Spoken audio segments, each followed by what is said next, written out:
Satisfaction in wine. ఆయన మూడోది ఏంటంటే ద్రాక్షారసముతో నా దేహమును సంతోషపెట్టుకొందును అని అనుకున్నాడు. సో సొలొమోనుకి అందుబాటులో లేనటువంటి మద్యము లేదు. ప్రపంచంలో పేరుగాంచినటువంటి మద్యాలన్నీ కూడా ఉన్నటువంటి బ్రాండ్లన్నీ కూడా ఆయన దగ్గర ఉండేవి. ఒక రకంగా చెప్పాలంటే ఆయనకు మద్యం తయారు చేయడం వచ్చు, ఎందుకంటే ఆయనకు దాంట్లో కూడా నైపుణ్యత ఉంది.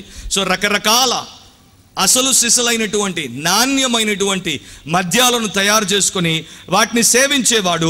వాటి ద్వారా నిజమైనటువంటి సంతృప్తిని, సుఖాన్ని పొందుదామని ప్రయత్నం చేశాడు. అయినా కూడా ఆయనకు ప్రయత్నంలో నిజమైనటువంటి ఫలము లభించలేదు. మద్యానికి ఒక లక్షణం ఉంది. ఆ లక్షణం ఏంటంటే మద్యము నీ శరీరాన్ని, నీ మనసును ఉర్రూతలూడిస్తుంది, ఊగిసలాడేటట్టు చేస్తుంది. కానీ అది నీ హృదయం మీద, నీ ఆత్మ మీద ఎలాంటి ప్రభావాన్ని చూపలేదు. అక్కడ నీకు కావలసిన నిజమైన సంతృప్తిని మద్యం ఇవ్వలేదు. కానీ మద్యానికి మనిషికి ఎంత గొప్ప సంబంధం ఉందంటే మనిషి పుట్టినప్పుడే మద్యం కూడా పుట్టింది. అప్పటి నుండి అది ఇక మనిషి ఉన్నంత కాలం ఉన్నట్టుగానే మనకు కనిపిస్తోంది. సెనక అనేటువంటి ఒక రోమన్ ఫిలాసఫర్ అనేవాడు, మానవుడు మద్యపానిగా మారినప్పుడు వాడు స్వంతంగా వెర్రితనాన్ని కల్పించుకుంటున్నాడు. అది స్వంతంగా కల్పించబడుతున్నటువంటి వెర్రితనం అని అన్నాడు ఆయన.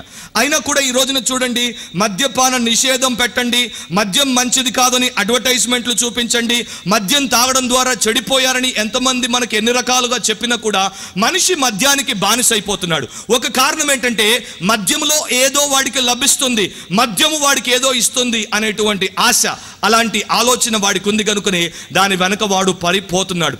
నేను ఒక దేశంలో చూశాను, డ్రింక్ బియర్ ఫర్గెట్ ఫియర్ అని. అంటే బీర్ తాగు, భయం మర్చిపో. అది నిజమా చెప్పండి మీరు? బీర్ తాగినోడు భయం మర్చిపోతాడు చెప్పండి? బీర్ తాగినోడు ఉదయం లేచేసరికి బిక్కు బిక్కుమంటూ భయంతో లేస్తాడు. నా అప్పులు ఎవడు కడతాడు, నా పిల్లలకు ఫీజులు ఎవడు కడతాడు, నా ఇంటి అద్దె ఎవడు కడతాడు? ఎందుకు వాడి దగ్గర డబ్బు లేదు? ఎందుకంటే వచ్చిందంతా బీర్కే ఖర్చు అయిపోతుంది. పెట్రోల్ పెరుగుతుందని అందరూ వాపోతున్నారు. నేను మిమ్మల్ని ఒక ప్రశ్న అడుగుతాను, ఎవడైనా మద్యపాన్ వచ్చి బీర్ రేటు పెంచారు, బ్రాండీ రేటు పెంచారు, డబుల్ పెంచుతున్నారు అని ఎవడైనా ధర్నా చేశాడు చెప్పండి? ఎన్ని రేట్లు పెంచినా ఆడు కొంప అమ్ముకొని తాగి కూలబడతాడు, కానీ ఆడు మాత్రం తాగడం ఆపడు. ఎందుకంటే దాంట్లో ఏదో ఉందనుకుంటున్నాడు. నేను ఎప్పుడు అంటుంటాను, డ్రింక్కి డెత్కి మధ్యలో 4 స్టేజీలు ఉన్నాయి. డ్రింక్కి డెత్కి అంటే మద్యానికి మరణానికి మధ్యలో 4 స్టేజీలు ఉన్నాయి. మొదటి స్టేజ్ ఏంటంటే చిల్డ్, చల్లగా ఉంటుంది. రెండవ స్టేజ్ ఏంటంటే గొంతులో పోయగానే థ్రిల్డ్, చాలా ఎంతో మైమర్చిపోయేటట్టు ఉంటుంది. మూడో స్టేజ్ ఏంటంటే బిల్లు పెడతాడు ముందు. 4వ స్టేజ్ ఏంటంటే బిల్లు కట్టి బయటకు వచ్చి బండి ఎక్కగానే రోడ్డు మీద పోతున్నప్పుడు కిల్డ్, సస్తాడు రోడ్డు ప్రమాదంలో. So chilled, thrilled, build, killed, అంతే. So those are the 4 stages between drink and death. అయినా కూడా మనిషికి బుద్ధి రావట్లా. చదువు లేని మూర్ఖుడు తాగుతున్నాడంటే చదువున్న మేధావి కూడా తాగుతున్నాడు. ఎందుకు తాగుతున్నాడంటే దాంట్లో ఏదో లభిస్తుంది అని తాగుతున్నాడు. కానీ వాడికి నిజంగా దాంట్లో ఏమీ లభించదు. మన ఆంధ్రప్రదేశ్ గవర్నమెంట్ వారు ఒక అడ్వర్టైజ్మెంట్ రిలీజ్ చేశారు. అది 3 పదాల అడ్వర్టైజ్మెంట్. విస్కీ ఈజ్ రిస్కీ అన్నారు వాళ్ళు. ఏమన్నారు? Whisky is risky. అయినా కూడా ఎవడు వింటున్నాడు? వినట్లేదు. ఎందుకంటే దాని వెనకాల పడిపోయేటువంటి వారు పెరిగిపోతూనే ఉన్నారు. బార్లకు, వైన్ షాపులకు లైసెన్సులు ఇస్తూనే ఉన్నారు. నేను ఎప్పుడైనా పెద్ద పట్టణాలకు వచ్చి పోతున్నప్పుడు నా హృదయం చివుక్కుమంటుంది. ఎప్పుడో తెలుసా? వైన్ షాపుల ముందు లైన్స్ కనిపిస్తాయి, కానీ మీటింగుల ముందు లైన్స్ కనిపించవు, చర్చుల ముందు లైన్స్ కనిపించవు. సచ్చేవాడు అక్కడ పోయి నరకానికి పోయేటువంటి మార్గం ముందు లైన్ కడుతున్నాడు, కానీ జీవ మార్గానికి తీసుకుపోయేటువంటి సంఘం ముందు కానీ సభ ముందు కానీ లైన్లు కట్టేటువంటి వారు మనకు కనిపించరు. అందుకే ఒక మాట అంటుంటాను, నీరెప్పుడు పైకి పోదు, నీరెప్పుడు కిందికే పోతుంది. మనిషి మెరుగుపరచబడ్డం కన్నా మరుగున పడిపోవడానికే ఎక్కువ తొందరపడుతూ ఉంటాడు. ఆ విషయాన్ని మనం ఎప్పుడు మర్చిపోవద్దు. ఒక భక్తుడు అంటాడు, మొదట నీవు ఒక డ్రింక్ని తీసుకుంటావు, తర్వాత డ్రింక్ని తీసుకుంటుంది, ఆ తర్వాత డ్రింక్ నిన్ను తీసుకుంటుంది. నిన్ను తీసుకున్నా కూడా నువ్వు తెలుసుకోలేనటువంటి స్థితిలో ఉంటున్నావు, ఓ మూర్ఖుడా అని అంటాడు ఆయన. మద్యములోనికి పోతే మదం బయటకు వస్తుందని మనందరికీ తెలుసు. కనుక మద్యములో ఎన్నో రకాలుగా ఆయన ప్రయాసపడి దాన్ని తాగేందుకు ప్రయత్నించిన ఆయన హృదయానికి మాత్రం సంతోషము, సంతృప్తి లభించలేదు అని సొలొమోను తన గ్రంథంలో రాశాడు. ఒక రోజున సాతాను ఒకటి దగ్గరికి వచ్చి 3 ప్రపోజల్స్ పెట్టాడు.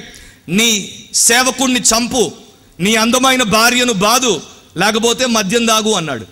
ఆయన అన్నాడు, నా కల్లో కూడా నేను ఊహించలేను నా అందమైన భార్యను బాధం, నా నమ్మకమైన సేవకుడిని చంపడం. ఆ 2 నేను చేయలేను, కనుక నిన్ను కాదనలేక ఒక్క డ్రింక్ తీసుకుంటానన్నాడు. ఆ డ్రింక్ తీసుకున్నాడు. డ్రింక్ తీసుకున్న తర్వాత భార్యను చెడామడ బాధేశాడు. భార్యను బాతున్నప్పుడు పనోడు అడ్డం వస్తే ఆయన్ని పీక నొప్పి చంపేశాడు. ఇప్పుడు మీరు ఆలోచించండి, మంచిగా ఉన్నాడు, సేవకుణ్ణి చంపను భార్యను బాధను అన్నవాడు ఒక్క డ్రింక్ తీసుకోగానే భార్యను బాధాడు, సేవకుణ్ణి చంపేశాడు. సో డ్రింక్ అనేది మనిషి యొక్క జీవితాన్ని ఎంత అధ్వానంగా మారుస్తుందో, అది ఎంత ఘోరమైనటువంటి స్థితిలోనికి నడిపిస్తుందో మీరు ఆలోచిస్తే మీకు అర్థమవుతుంది. మనిషి యవనస్తుడు కావచ్చు, మధ్య వయస్కుడు కావచ్చు, ముసలివాడు కావచ్చు, మద్యానికి ఆకర్షితుడవుతున్నాడు, మద్యానికి అలవాటు పడిపోతున్నాడు. ఆ తర్వాత మద్యం వారి మీద అఘాయిత్యాలు చేస్తే అయ్యో ఎలాంటి పరిస్థితిలో కూడా బయటపడలేనటువంటి స్థితిలో ఉన్నాడు.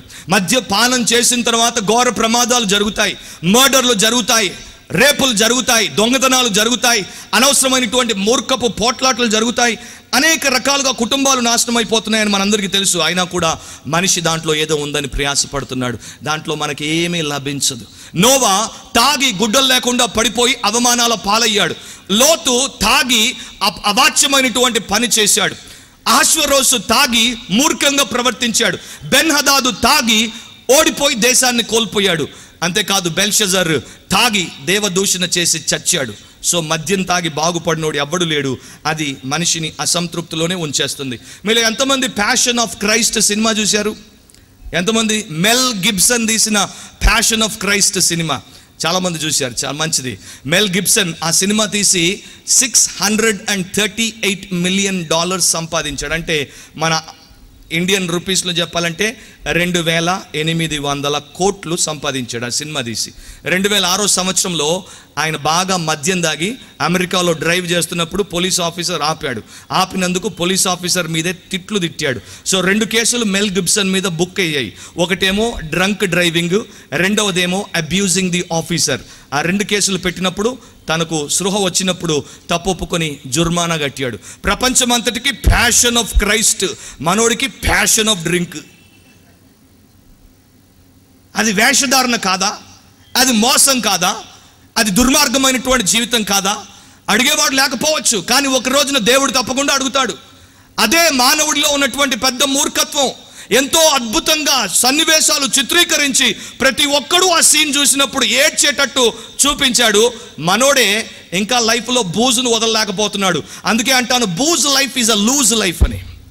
బూజ్ అంటే తెలుగులో బూజ్ అనుకుంటున్నారేమో, ఇంగ్లీష్లో BOOZD. బూజ్ అంటే మందు తాగేవాడిని అంటారు, బూజ్ కొట్టడం అంటారు. సో బూజ్ లైఫ్ లూజ్ లైఫ్గానే ఉంటుంది.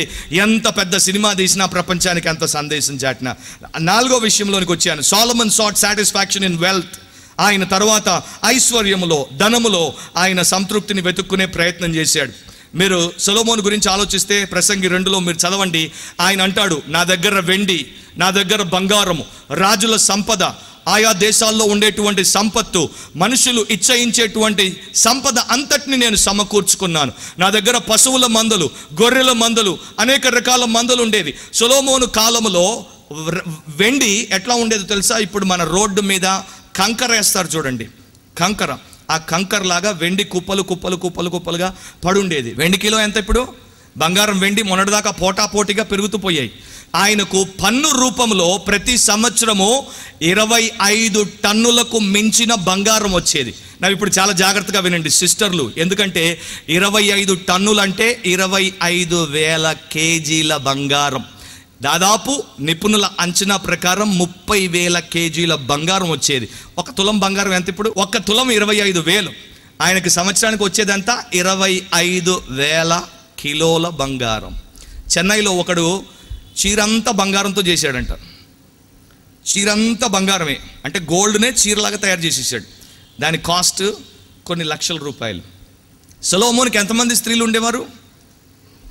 700 భార్యలు, 300 ఉపపత్నులు, అంటే 1000 మంది స్త్రీలు ఆయన పరివారం. సంవత్సరానికి ఎంత గోల్డ్ వచ్చేది? 25,000 కిలోల బంగారం. ఒక్కొక్క ఆమెకి ఎంత ఇచ్చేవాడు? ఆ లెక్కలు బైబిల్లో రాయలేదు, కానీ ఊహిస్తున్నాను నేను. ఒక్కొక్క ఆమెకి ఎంత ఇచ్చి ఉండేవాడు? అండ్ వాళ్ళ తగాదా మెయిన్గా ఏమై ఉండేది? బంగారం గురించి అయి ఉండాలా. ఆమెకి ఎక్కువ ఇచ్చాడు, నాకు తక్కువ ఇచ్చాడు. ఏది ఇచ్చినా ఆయన దగ్గర అంత గోల్డ్ ఉండేది. ఫోర్బ్స్ మ్యాగజైన్ ఉంది ప్రపంచంలో, ఫార్చ్యూన్ 500 అని ప్రపంచంలో ధనికమైన వ్యక్తుల జాబితా, ప్రపంచంలో ధనికమైన కంపెనీల జాబితా ప్రతి సంవత్సరం విడుదల చేస్తుంది. మేధావుల ప్రకారం, అంటే ఈ ఫైనాన్షియల్ ఎక్స్పర్ట్స్ ప్రకారము సొలొమోను ఫోర్బ్స్ మ్యాగజైన్లో, ఫార్చ్యూన్ 500లో ఆల్ టైమ్ నంబర్ 1గా ఉంటాడంట. అంటే ప్రతి సంవత్సరం జనాభా ఉన్నంత వరకు సొలొమోన్ను మించినటువంటి ఐశ్వర్యవంతుడు ప్రపంచంలో లేడు, పుట్టడు అని వారు అంటారు. ఎందుకంటే సొలొమోన్ దగ్గర అంత ఐశ్వర్యం ఉండేది. అన్ని సిరి సంపదలు, వజ్రాలు, వైడూర్యాలు, రత్నాలు, అన్ని కాసులు రాసులు రాసులుగా పడుండేవి. అంత డబ్బున్నా కూడా ఆయన హృదయంలో మాత్రం సంతృప్తి లేదు. ఎటు చూసినా బంగారమే, ఎటు చూసినా మిలమిల మెరుపే, ఎటు చూసినా వెండే, అయినా కూడా సొలొమోనుకు మాత్రం సంతృప్తి లేదు. ఎందుచేత అంటే బెంజమిన్ ఫ్రాంక్లిన్ అనేటువంటి మేధావి ఒక మాట అంటాడు, డబ్బు మనిషిని ఎప్పుడు సంతృప్తి పరచలేదు, డబ్బు మనిషిని సంతృప్తి పరిచేటువంటి గుణాన్ని కలిగి లేదు, డబ్బు మానవుడిలో ఉన్నటువంటి లోటును పూరించదు, మానవుడిలో లేనటువంటి లోటును కలిగిస్తుంది. డబ్బు ఒక మనిషికి ఉన్నటువంటి ఒక అవసరతను తీరుస్తున్నట్టు కనిపిస్తుంది, కానీ ఆ పక్కనే ఇంకొక 3 అవసరతలను అది కలిగిస్తుంది. సో వాడు ఒకదాని తర్వాత ఒకదాని వెంట పడి పరిగెడుతూనే ఉంటాడు. వాడికి తృప్తి లేకుండా డబ్బు వాడిని చేస్తుంది అని ఆయన అంటాడు. నా ప్రియ సహోదరి సహోదరులారా, ఈ రాత్రికాల సమయంలో ఒకసారి మీరు ఆలోచించండి.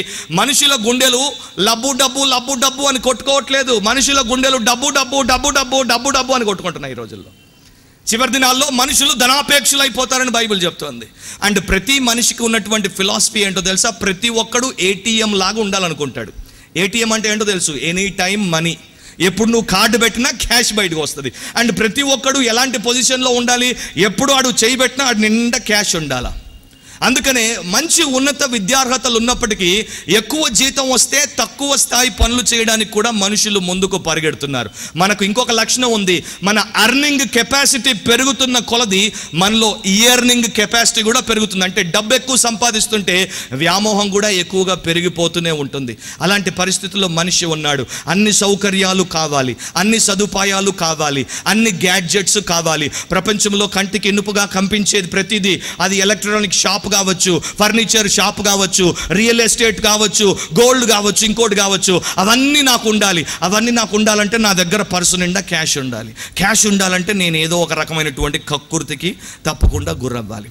ఆ ప్రకారం మనిషి తయారైపోతున్నాడు. డబ్బుంటే అన్నీ ఉన్నాయి అని అనుకుంటున్నాడు. కానీ అది వాస్తవం కాదు, అది సత్యం కాదు. ఎందుకంటే ప్రపంచంలో ఇంతవరకు ఏ ధనికుడు చెప్పనటువంటి గొప్ప సత్యాన్ని ఈ ధనికుడు మనకు చెప్పేస్తున్నాడు. ఆయన ఏమంటున్నాడు? దాంట్లో నాకు నిజమైన సంతృప్తి లేదు. నేను హాంకాంగ్లో ఉండేవాడిని, చైనా దేశానికి వెళ్ళాను. అక్కడ చైనీయుల యొక్క సూక్తులు అంటే నాకు చాలా ఇష్టం. వారు డబ్బు గురించి ఒక సూక్తిని బాగా ప్రపంచంలో పేరు మోసేటట్టు చేశారు. వారు ఏమంటారంటే, డబ్బు ఇంటిని కొనగలదు కానీ గృహాన్ని కొనలేదు, డబ్బు గడియారాన్ని కొనగలదు కానీ సమయాన్ని కొనలేదు, డబ్బు మంచాన్ని కొనగలదు కానీ నిద్రను కొనలేదు, డబ్బు పుస్తకాన్ని కొనగలదు కానీ జ్ఞానాన్ని కొనలేదు, డబ్బు మందులు కొనగలదు కానీ ఆరోగ్యాన్ని కొనలేదు, డబ్బు అధికారాన్ని కొనగలదు కానీ మర్యాదను కొనలేదు, డబ్బు రక్తాన్ని కొనగలదు కానీ ప్రాణాన్ని కొనలేదు, డబ్బు సెక్స్ను కొనగలదు కానీ ప్రేమను కొనలేదు. డబ్బు చేసేది కొంతే, ఆ డబ్బు నిజమైనటువంటి వాటిని మనకి ఇవ్వదు. కానీ డబ్బు వెనకాల పడి పరిగెడుతున్నారు. ఆదివారం ఆరాధనకు రారు డబ్బు సంపాదన కోసం, సభలకు రారు డబ్బు సంపాదన కోసం, సొంత పనుల కోసం సెలవులు పెట్టుకుంటారు. కానీ దేవుడి యొక్క సభలు జరుగుతున్నప్పుడు సెలవులు పెట్టుకునేటువంటి వారు చాలా తక్కువ.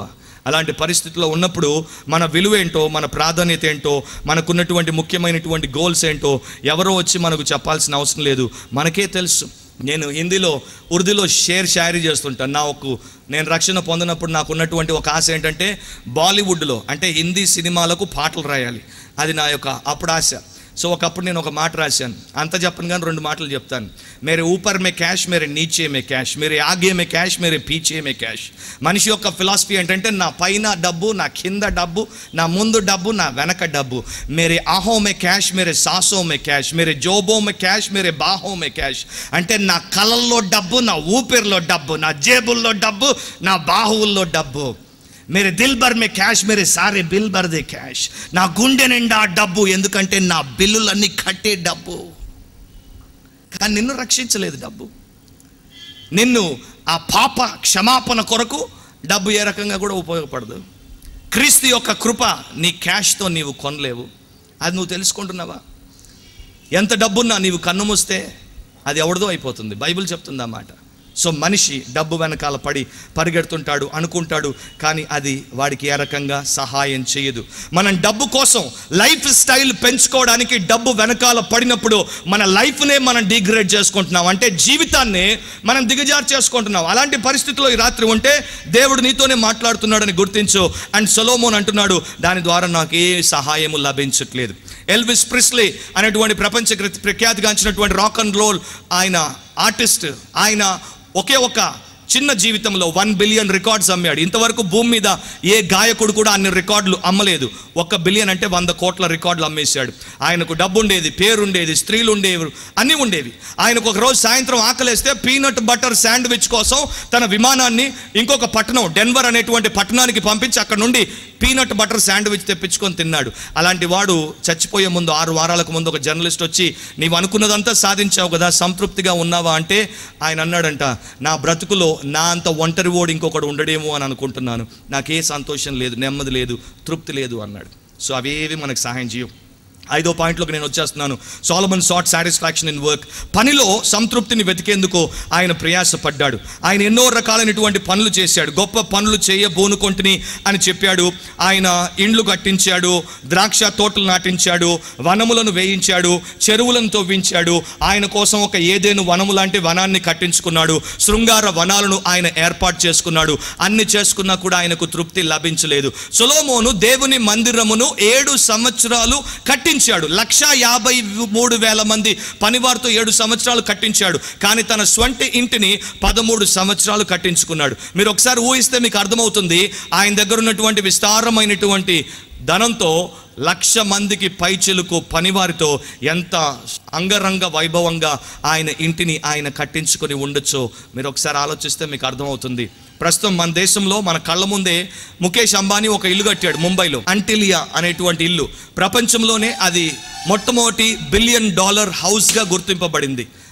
దాని ధర 2 బిలియన్ అంటారు, అంటే 9,000 కోట్ల రూపాయలు పెట్టి ఆయన ఒక ఇంటిని కట్టాడు. ఎంతమంది ఉంటారు దాంట్లో? ఆయన భార్య, 3 పిల్లలు, ఆయన తల్లి, 6 మంది కోసం 9,000 కోట్ల రూపాయలు పెట్టి అంత పెద్ద బిల్డింగ్ కట్టాడు. మరి సొలొమోన్ ఎంత పెద్ద బిల్డింగ్ కట్టాడో మనకు తెలియదు.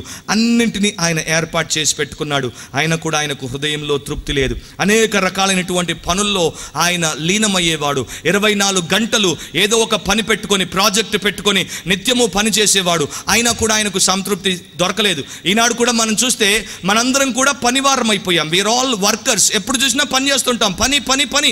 ఒకప్పుడు మనిషి పనిని ఆఫీస్లో విడిచిపెట్టి వచ్చేవాడు. ఇప్పుడు మనిషిని పని పట్టేసుకుంది కనుక మనిషి వెంటే అది వచ్చేస్తుంది. వాడు బస్సులో ఉంటే బస్సులో పని ఉంటుంది, వాడు కారులో ఉంటే కారులో పని ఉంటుంది, రైల్లో ఉంటే రైల్లో పని ఉంటుంది, విమానంలో ఉంటే విమానంలో పని ఉంటుంది. ఏ రకంగా?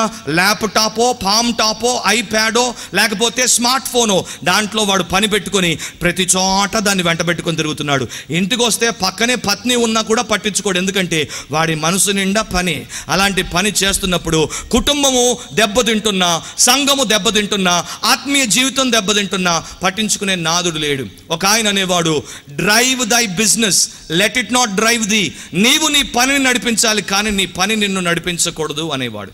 మనుషులు వారి జీవితంలో ఒక ఉద్దేశాన్ని కలిగి ఆ ఉద్దేశం యొక్క నెరవేర్పు కొరకు పని చేసేవారిగా ఉండాలి తప్ప తమ పని కొరకు తమ ఉద్దేశాలను పనంగా పెట్టేటువంటి వారిగా ఉండకూడదు. సొలొమోను ఆ పనులన్నీ చేసినా కూడా ఆయనకు ఎలాంటి తృప్తి లభించినట్లు మనం ఇక్కడ గమనిస్తాం. 6వది ఏంటంటే సొలొమన్ సాట్ సాటిస్ఫాక్షన్ ఇన్ వర్కర్స్. అనేక రకాలైనటువంటి పనివారు ఆయనకు ఉండేవారు. స్త్రీలు, పురుషులు రకరకాల పనులు చేసి పెట్టేవారు ఆయన దగ్గర ఉండేవారు. ఆయనకు సైనికులు ఉండేవారు, సంరక్షకులు ఉండేవారు, సహాయకులు ఉండేవారు, ఆయనతో పాటు సలహాదారులు ఉండేవారు. ఆయన దగ్గర బ్యూటీషియన్స్ ఉండేవారు. ఎందుకంటే ఆయన పరివారం 1000 మంది స్త్రీలు, 1000 మంది స్త్రీలను ఆయన కోసం సుందరవతులుగా తయారు చేయాలంటే ఎంతమంది బ్యూటీషియన్స్ ఉండేవాళ్ళు ఆలోచించండి. పెడిక్యూరు, మ్యానిక్యూరు, ఫేస్ ప్యాకు, మస్కరా, ఇంకెన్నెన్ని ఉన్నాయో బ్యూటీ పార్లర్లో. ఇంతకుముందే డాక్టర్ గారు ఓ మాట చెప్పారు, పై వేషాన్ని రూపాంతరపరుచుకుంటున్నారు కానీ అంతరంగంలో రూపం మారట్లేదు. సో దేవుడికి కావాల్సింది అంతర్రూపంలో మార్పు. ఆమేన్, హల్లెలూయా. సో ఆయనకు ఫ్యాషన్ కన్సల్టెంట్స్ ఉండేవారు. ఎలాంటి వస్త్రాలు ఆయన వేసుకోవాలో, ఆయన రాణులు వేసుకోవాలో వారిని కన్సల్ట్ చేసి చేసుకునేవాడు. ఆయన దగ్గర డాక్టర్లు ఉండేవారు, ఇంజనీర్లు ఉండేవారు, ఆయనకు డైటీషియన్స్ ఉండేవారు. మీరు సన్నగా నాజుగ్గా ఉండాలంటే ఈ భోజనం తినాలి, ఈ భోజనం తినొద్దు, ఇది ఉంచుకోవాలి, ఇది ఉంచుకోవద్దు, అన్ని రకాల సలహాలు ఇచ్చేటువంటి పనివారు ఆయనకు నిత్యము చుట్టుండేవారు. వాటితో పాటు గాయకులు, గాయకురాండ్రు. మనకు FM రేడియో సిగ్నల్ లేకపోతే రాదు. ఆయనకు 24 గంటలు FM రేడియో ఉండేది. ఆయన దగ్గర అద్భుతమైనటువంటి గాయకులు, గాయకురాండ్రు ఉండేవారు. కొంతకాలం క్రితం మా హైదరాబాద్ GMR ఎయిర్పోర్ట్ అరేనాకు AR రెహమాన్ వచ్చాడు. AR రెహమాన్ వచ్చినప్పుడు ఒక టికెట్ 5,000 అయినా కూడా ప్యాక్ అయిపోయింది ఆ ప్లేస్. సొలొమోన్ AR రెహమాన్ దగ్గరికి పోవడం కాదు, AR రెహమాన్ లాంటి వాళ్ళు చాలా మంది సొలొమోన్ చుట్టూ ఉండేవాళ్ళు. ఐప్యాడ్, MP3, CD, DVD ఈ ప్లేయర్లతో పని లేదు. లైవ్ బ్యాండ్ మ్యూజిక్ ఆయనకు ఉండేది. అన్నీ ఉన్నా కూడా తృప్తి లేదు, సంతృప్తి లేదు. ఎన్ని చేసినా కూడా లాభం లేదు, గాలికై ప్రయాస అన్నాడు. చివరిది సోలమన్ సాట్ సాటిస్ఫాక్షన్ ఇన్ విమెన్. స్త్రీలలో ఒక స్త్రీ లోలుడిగా మారి ఆయన కామాతురత గలవాడై పరస్త్రీలను మోహించి వారిని ఉంచుకొనుచు వచ్చాను. 700 మంది రాజకుమార్తెలైనటువంటి భార్యలు, 300 మంది ఉపపత్నులు, 1000 మంది అంటాం. నా ఒక ఆయన అన్నాడు, సొలొమోనుకు అంత జ్ఞానం ఉండడానికి కారణం ఏంటంటే సలహా ఇవ్వడానికి 1000 మంది స్త్రీలు ఉన్నారంట. అంత జ్ఞానం. ఇప్పుడు ఆయన 1000 మందిని ఎట్లా భరించాడో నాకు తెలియదు. నాతో చాలామంది బ్రదర్స్ అంటుంటారు, బ్రదర్ నా భార్య అని. ఒక్కదాన్ని భరించడమే కష్టం అవుతుంటే మనోడు 1000 మందిని ఎట్లా భరించాడు? అండ్ ఒక్క ఆమె దగ్గరికి పోవాలంటే 3 సంవత్సరాలు పట్టేది. అయినా మనోడికి తృప్తి లేదు. చూసిన దాన్నల్లా పెట్టుకుంటూ పోయాడు. ఆయన దగ్గర మరి మిస్ యూనివర్స్లు, మరి cat walking models, Rambha, Urvashi, Mohini లాంటి సుందరాంగులు, అందమైనటువంటి స్త్రీలందరినీ కూడా ఆయన ఉంచుకుంటూ పోయాడు. 1000 మందిని పెట్టుకున్నాడు, కానీ తృప్తి లేదు. లైంగికమైనటువంటి అనుభవాలు ఎన్ని అనుభవించినా జీవితంలో తృప్తి లేకుండా ఉన్నాడు. అంతా కూడా వ్యర్థం, వ్యర్థం, తుచ్చమే అని ఆయన చెప్పేశాడు. సో నా ప్రియ సహోదరి సహోదరులారా, 7 విషయాలు మనం చూసాం. ఏది కూడా మానవుని యొక్క హృదయానికి తృప్తినివ్వలేదు, ఏది కూడా మానవుని జీవితాన్ని సార్థకం చేయలేదు అనేది మనం గుర్తిస్తున్నాం. సొలొమోనుకు స్త్రీలు మహల్లో ఉండేవారు, కానీ ఈనాడు మన సమాజం ఎలా మారిపోయిందో తెలుసా? ప్రపంచం అంతా కూడా ఇది సెక్స్ క్రేజ్ జనరేషన్ అంటారు దీన్ని. అంటే లైంగిక పరమైనటువంటి సుఖాల కొరకు పాకులాడేటువంటి తరంలో మనం ఉన్నాం. సెక్స్ మీడియా ద్వారా విపరీతమైనటువంటి ఎక్స్పోజర్ని మనుషుల ముందుకు తీసుకుని వస్తుంది. వారికి అంతకు ముందు లేనటువంటి తలంపులను, ఆలోచనలను, తుచ్చమైనటువంటి కోరికలను వారిలో కలిగిస్తోంది. పోర్నోగ్రఫీ ద్వారా, అశ్లీల సాహిత్యం ద్వారా, అసభ్యమైనటువంటి బూతు బొమ్మల సాహిత్యం ద్వారా మానవుడు దానికి బానిసగా మారిపోయాడు. సొలొమోనుకు స్త్రీలు మహల్లో ఉంటే ఈనాడు చాలా మంది మనుషులకు స్త్రీలు వారి యొక్క మైండ్లో ఉన్నారు, వారి యొక్క మదిలో ఉన్నారు. అక్కడ వారిని పెట్టుకొని వారితో ప్రభు చెప్పాడు, చూడండి, ఎవరినైనా మీరు మోహపు చూపు చూస్తే మీరు హృదయమందు వ్యభిచారం చేశారని. అలాంటి హృదయ సంబంధమైనటువంటి వ్యభిచారులుగా మనుషులు తయారైపోతున్నారు. ఆ స్థితిలో ఒకవేళ నీవు ఉన్నావా? ఆలోచించు. పోర్నోగ్రఫీ గురించి ఒక మాట చెప్పాలి. ఎందుకంటే ప్రపంచంలో అన్ని బిజినెస్లు పడిపోయినప్పుడు, రెసెషన్ వచ్చినప్పుడు, ఆ పెద్ద విపత్తు వచ్చినప్పుడు ఒకే ఒక బిజినెస్ బాగా డబ్బు సంపాదించింది. అదేంటంటే పోర్నోగ్రఫీ. అంటే అశ్లీల సాహిత్యం, మనుషులను నగ్నంగా చూపించి డబ్బు సంపాదించే వ్యాపారం. దానికోసం వాడికి ఉద్యోగం పోయినా, వాడికి జీతం లేకపోయినా, వాడికి అప్పులున్నా కూడా వాడు ఏదో రకంగా డబ్బు ఖర్చు పెట్టి అది చూసేవాడు. దేవుడు ఆదాము అవ్వలు నగ్నంగా ఉన్నప్పుడు వారికి ఆయన వస్త్రాలు కప్పాడు. సాతాన్ ఏం చేశాడు? ఆ వస్త్రాలు విప్పదీసి ఆ వివస్త్రుల్ని చూడడమే ఒక వ్యాపారంగా మార్చేశాడు. అండ్ పోర్నోగ్రఫీ అలాంటి ఒక పెద్ద వ్యాపారం అయిపోయింది. పురుషులు చూస్తున్నారు, స్త్రీలు చూస్తున్నారు. ఇంటర్నెట్ వచ్చేసింది, కంప్యూటర్ వచ్చేసింది, స్మార్ట్ ఫోన్ వచ్చేసింది. ఎక్కడ పడితే అక్కడ దానికి బానిసలు అయిపోతున్నారు. ఒకవేళ నీ బ్రతుకులో అలాంటి స్థితిలో ఉంటే నీకు ఒక్కొక్క మాటలో 5 సత్యాలు చెప్పనివ్వు. ఎందుకంటే ఇది చాలా ముఖ్యం. రాబోయే రోజుల్లో దానికి దూరంగా ఉండకపోతే నీ జీవితం నాశనం అవుతుంది, నీ కుటుంబం నాశనం అవుతుంది, సాక్ష్యం నాశనం అవుతుంది. మొట్టమొదట అది మోసకరమైనటువంటిది. ఎందుకంటే వారు చూపించేది, నువ్వు చూసేది నిజం కాదు, అది వాస్తవం కాదు, అది మోసం. రెండవది, అది మురికిది. ఎందుకంటే దాంట్లో చూపించేటువంటి విషయాలు సభ్య సమాజంలో నాగరికత కలిగి సంస్కారం ఉన్నటువంటి ఏ మనిషి చేయకూడనటువంటివి. మూడవది ఏంటంటే అది మన మనసును మొద్దుపరిచేటువంటిది. మానవుని యొక్క హృదయానికి దేవుడు పెట్టినటువంటి సున్నితత్వాన్ని, మానవుడి యొక్క మనసాక్షిలో పెట్టినటువంటి మానవత్వపు స్పృహను అది చెరిపేస్తోంది. మనిషి మొద్దుబారి కఠినాత్ముడిగా మారేటట్టు చేస్తోంది. నాలుగవది ఏంటంటే అది మనల్ని దిగజారుస్తోంది. అది ముదనష్టపుది అంటాది. ఎందుకంటే మానవుడిని పశువు కన్నా హీనంగా అది తయారు చేస్తోంది. మనుషులు ఆ రకంగా బానిసలు అయిపోతున్నారు. ఐదవది ఏంటంటే అది మరణకరమైంది. దాంట్లోనికి వెళ్ళిన వాడు బానిస అయిపోతాడు, దానికి బలైపోతాడు, నిత్య నాశనానికి వెళ్ళిపోతాడు. సో దాంట్లో నిజమైనటువంటి సుఖం, సంతృప్తి లేదు. మరి నిజమైనటువంటి సుఖం, సంతృప్తి ఎక్కడుంది? క్రీస్తు ప్రభువులోనే ఉంది. ఆయన అంటాడు యోహాను 6:35లో, నేనే జీవాహారమును, నా యొద్దకు వచ్చువాడు మరలా ఆకలి కొనడు, నా యొద్దకు వచ్చువాడు ఎన్నడును దప్పికొనడు. సో మనకున్నటువంటి ఆత్మ సంబంధమైనటువంటి ఆకలి, ఆత్మ సంబంధమైనటువంటి దాహము క్రీస్తు ద్వారానే తీర్చబడతాయి. ఆయనే మనకు రక్షకుడు, ఆయనే మనకు సంతృప్తినిచ్చువాడు. He is our saviour, he is our satisfier. ఆయన తప్ప మనకు ఒక మార్గం లేదు. మనందరి కొరకు ఆయన పాపము లేనివాడిగా పుట్టాడు, పాపము లేనివాడిగా బ్రతికాడు. ఆయన పాపము లేకుండా సిలువకు వెళ్ళినప్పుడు దేవుడు మనందరి పాపాన్ని ఆయన మీద మోపాడు. మనందరికి బదులుగా మన పాపమును, అవమానమును, శిక్షను, మరణమును ఆయన భరించి ఆయన చనిపోయి సమాధి చేయబడి మూడవ రోజున తిరిగి లేచాడు. మన పాపమును కడగడానికి ఆయన పరిశుద్ధమైన రక్తాన్ని కార్చాడు.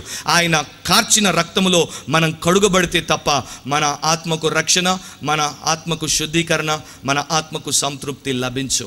సో యేసు క్రీస్తు ద్వారానే అది సాధ్యం. ప్రపంచం మనకు ఎన్నో చూపిస్తుంది.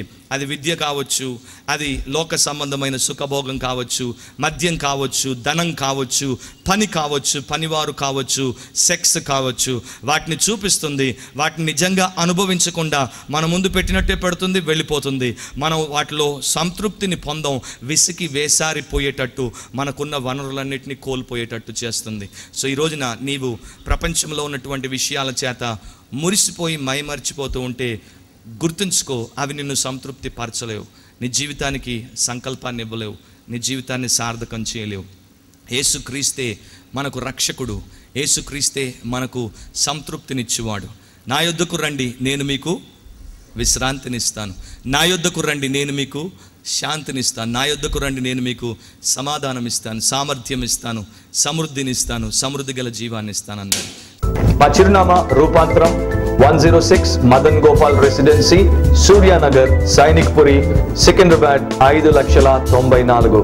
అవర్ అడ్రస్ రూపాంతరం 106 మదన్ గోపాల్ రెసిడెన్సీ, సూర్యానగర్, సైనిక్పురి, సికింద్రాబాద్ 5,94,000. మా టెలిఫోన్ నంబర్స్ 04027113266, సెల్ నంబర్ 9848576393.